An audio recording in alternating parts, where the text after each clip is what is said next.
कई हफ्तों से एक बिल्डअप किया जा रहा था कि साहब तैमूर राणा का प्रत्यर्पण। पिछले 1.5 दशक से जिन एजेंसीज ने इस दिशा में बहुत मजबूती से कदम उठाए, यूपीए की सरकार के वक्त जो कदम उठाए गए और उन्हीं एजेंसीज ने इस सरकार के तहत भी उन्हीं कदमों को और आगे बढ़ाया, उसके लिए बहुत बधाई के पास। लेकिन इसके लिए जो एक श्रेय लेने की होड़ मोदी सरकार के में और मोदी सरकार के भक्तों में होना चाहिए।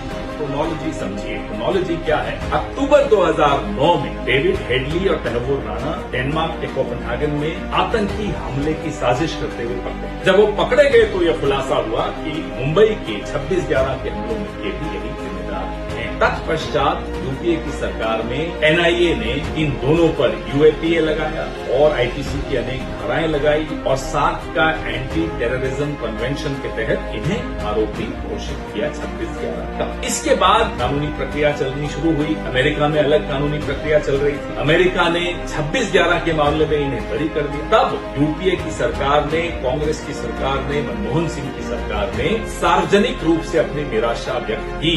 सरेंडर मोदी की तरह नहीं, सार्वजनिक रूप से की और अपना प्रयास, कूटनीतिक प्रयास, कानूनी प्रयास सब चलता रहा। इसी दौरान नवंबर 2009 में जब कनाडा की सरकार तमाम खुफिया जानकारियां हमें दी, अमेरिका की सरकार एमलैट के तहत खुफिया जानकारियां हमें दी, ये सब यूपीए सरकार में हुआ। लेकिन जब इन्हें बरी कर दिया गया अमेरिकन कानून के हिसाब से, तब जैसा कि मैंने आपको बताया, सार्वजनिक रूप से निराशा व्यक्त की और हमारे विदेश मंत्री सलमान खुर्शीद जी, हमारे विदेश सचिव रंजन मथाई जी, ये लोग सब लगातार secretary of state Hillary Clinton और अनेक अमेरिकी अधिकारियों के साथ अपना पक्ष मजबूती से रखते रहे। और उसके बाद जो नई सरकार आई, उसके तहत भी एजेंसीज ने वही कदम, वही फाइल, वही मजबूत कागज जो यूपीए के वक्त इकट्ठे किए गए थे, उन्हीं को आगे बढ़ाया। उन्हीं कदमों को आगे बढ़ाते बढ़ाते आज इस स्थिति तक पहुंचे कि कानूनी प्रक्रिया खत्म होते होते प्रत्यर्पण आज संभव है। जो लोग इस प्रत्यर्पण का श्रेय नरेंद्र मोदी को देते हैं, उनसे मैं ये जानना चाहता हूं, पूछना चाहता हूं कि अगर एक व्यक्ति को श्रेय देना चाहते हैं तैमूर राणा के प्रत्यर्पण का, तो क्या